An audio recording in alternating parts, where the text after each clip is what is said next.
ইলিশ মাছ ভাপা কম বেশি আমরা প্রায় সকলেই বানিয়ে নিতে পারি। ইলিশ মাছ যেহেতু খুবই নরম ও তেলযুক্ত একটি মাছ, আমরা জানি ইলিশ মানেই একদম সহজ ও অল্প সময়ের রান্না।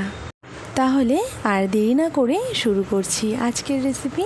নমস্কার, আমি তন্দ্রা আর আপনারা দেখছেন আমার হেসেলে আজকের রেসিপি ইলিশ ভাপা। প্রথমে লাগছে ইলিশ মাছ। আমি এখানে 5 টুকরো মতো ইলিশ মাছ খুব ভালোভাবে ধুয়ে পরিষ্কার করে নিয়েছি। এবার নুন হলুদ দিয়ে মাছের টুকরোগুলোকে ম্যারিনেট করে নেব। তাই রঙের জন্য প্রথমেই দিয়ে দিয়েছি সামান্য পরিমাণ হলুদ গুঁড়ো ও সামান্য পরিমাণ নুন, আর দিয়ে দিচ্ছি কিছুটা পরিমাণে সর্ষের তেল। প্রথমে নুন হলুদ দিয়ে একটু মেখে নেওয়ার পর এর মধ্যে সর্ষের তেল দিয়ে দিচ্ছি, আর সর্ষের তেল দিয়ে হালকা হাতে আবারও একবার ম্যারিনেট করে রেখে দিচ্ছি কিছুক্ষণের জন্য। এবার ইলিশ মাছ ভাপিয়ে নেওয়ার জন্য আমাদের যা মশলা লাগছে তা একবার তৈরি করে নিচ্ছি। এখানে একটি গ্রাইন্ডিং জারের মধ্যে দিয়ে দিচ্ছি 2 চা চামচ সাদা ও কালো সর্ষে, আর দিচ্ছি 3 থেকে 4 টেবিল চামচ কোরানো নারকেল, আর লাগছে ঝালের জন্য কাঁচা লঙ্কা। আমি এখানে 3 থেকে 4টে কাঁচা লঙ্কা ব্যবহার করছি। ঝালটা অবশ্যই নিজেদের স্বাদ অনুযায়ী দিয়ে দিতে পারেন। এবার শুকনো অবস্থাতেই একবার পেস্ট করে নিয়েছি।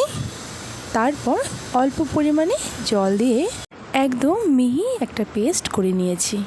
সর্ষে যদি শুকনো অবস্থাতেই একবার মিক্সার গ্রাইন্ডে দিয়ে পেস্ট করে নেওয়া যায়, তাহলে পরবর্তীতে জল দিয়ে একটু পেস্ট করে নিলেই একদম মিহি হয়ে যায়। তারপর একটি বোলে ঢেলে নিয়ে এর মধ্যে দিয়ে দিয়েছি হাফ চা চামচ মতো হলুদ গুঁড়ো, আর দিয়ে দিচ্ছি 4 টেবিল চামচ মতো সর্ষের তেল। এবার ভালোভাবে একবার মিশিয়ে নিতে হবে। আমি যেহেতু ইলিশ ভাপা বানাচ্ছি তাই সর্ষের তেল ব্যবহার করছি, নয়তো ইলিশের আসল স্বাদ ও গন্ধ কোনোটাই ঠিকমতো পাওয়া যাবে না। আর ভালোভাবে মিশিয়ে নেওয়া হয়ে গেলে এর মধ্যে দিয়ে দেব টক দই। এখানে 3 টেবিল চামচ মতো টক দই রয়েছে। 5 টুকরো ইলিশ মাছের জন্য এখানে আমি 3 টেবিল চামচ মতো জল ঝরিয়ে রাখা টক দই ব্যবহার করছি। আর দইটাকে দিয়ে একবার ভালোভাবে মিশিয়ে নিয়ে এর মধ্যে দিয়ে দিয়েছি 1/4 চা চামচ মতো চিনি। আমি যদিও এখানে অল্প পরিমাণে চিনি ব্যবহার করেছি, আপনারা চাইলে নাও করতে পারেন। তবে চিনি ব্যবহার করলে এখানে নারকেল ও সর্ষের স্বাদটা খুব ভালোভাবে ব্যালেন্স করে নেবে। এরপর স্বাদ মতো নুন দিয়ে অল্প পরিমাণে জল দিয়ে আমি আবারও একবার মিশিয়ে নিচ্ছি। এবার সব কিছু একবার ভালোভাবে মিশিয়ে নেওয়া হয়ে গেলে আগে থেকে ম্যারিনেট করে রাখা মাছগুলোর উপর দিয়ে খুব ভালোভাবে একবার মিশিয়ে নিতে হবে।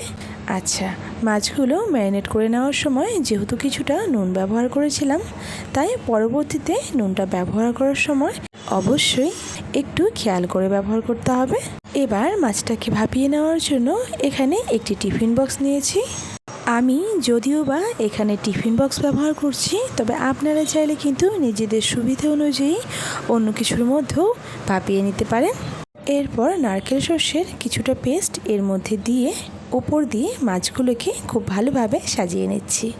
আর সবগুলো মাছ এভাবে সাজিয়ে নেওয়া হয়ে গেলে ওপর থেকে বাকি মিক্সচারটা ঢেলে দিচ্ছি। এরপর মিক্সচারটা একটু হাত দিয়ে ভালোভাবে চারপাশে ছড়িয়ে নিতে হবে। এরপর গ্রেভির থিকনেস বুঝে আগে থেকে মাছগুলোকে যে বোলের মধ্যে ম্যারিনেট করে রেখেছিলাম তাতে অল্প জল দিয়ে এর মধ্যে মিশিয়ে নিলাম।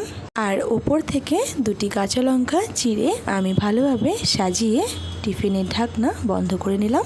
এরপর একটি কড়াইতে কিছুটা পরিমাণ জল দিয়ে একটি র্যাক বসিয়ে জল খুব ভালোভাবে গরম করে নিয়েছি। তবে র্যাগের ওপরটা যেন ছুঁয়ে থাকে ঠিক ততটা পরিমাণ জল আমাদের ব্যবহার করতে হবে। এরপর গ্যাসের ফ্লেম মিডিয়াম টু লোতে রেখে টিফিন বক্স বসিয়ে ঢাকা দিয়ে প্রায় 15 থেকে 20 মিনিট মতো ভাপিয়ে নিতে হবে। ফিরে এলাম 15 থেকে 20 মিনিট পর। এবার টিফিন বক্সটিকে তুলে রেখে দিচ্ছি কিছুটা পরিমাণ ঠান্ডা করে নেওয়ার জন্য। কিছুটা পরিমাণ ঠান্ডা হয়ে যাওয়ার পর আমি টিফিন বক্সের ঢাকনা খুলে দিচ্ছি। তাহলেই তৈরি আজকের সর্ষে ইলিশ ভাপা। আর একবার গরম গরম ভাতের সঙ্গে পরিবেশন করে আপনাদের দেখিয়েও নিচ্ছি। বর্ষার মৌসুমে জুলাই থেকে সেপ্টেম্বর মাসের মধ্যেই ইলিশের স্বাদ আমরা সবথেকে বেশি পাই। আচ্ছা, এই প্লেটের ওপর এবার হামলে পড়ার আগে একবার বলে নিচ্ছি আজকে এই রেসিপিটি আপনাদের ভালো লেগে থাকলে একবার লাইক করে বন্ধুদের সঙ্গে শেয়ার করে দেওয়ার অনুরোধ রইল। আর এই চ্যানেলে নতুন হয়ে থাকলে চ্যানেলটিকে সাবস্ক্রাইব করে পাশে থাকা বেল আইকনটি প্রেস করে দিতে ভুলবেন না। তাহলে আমি যখনই নতুন কোনো ভিডিও আপলোড করব তাহলে খুব সহজেই আপনার কাছে পৌঁছে যাবে। রেসিপিটি শেষ পর্যন্ত সঙ্গে থাকার জন্য অসংখ্য ধন্যবাদ। তাহলে দেখা হচ্ছে আবারও একটি নতুন রেসিপি নিয়ে।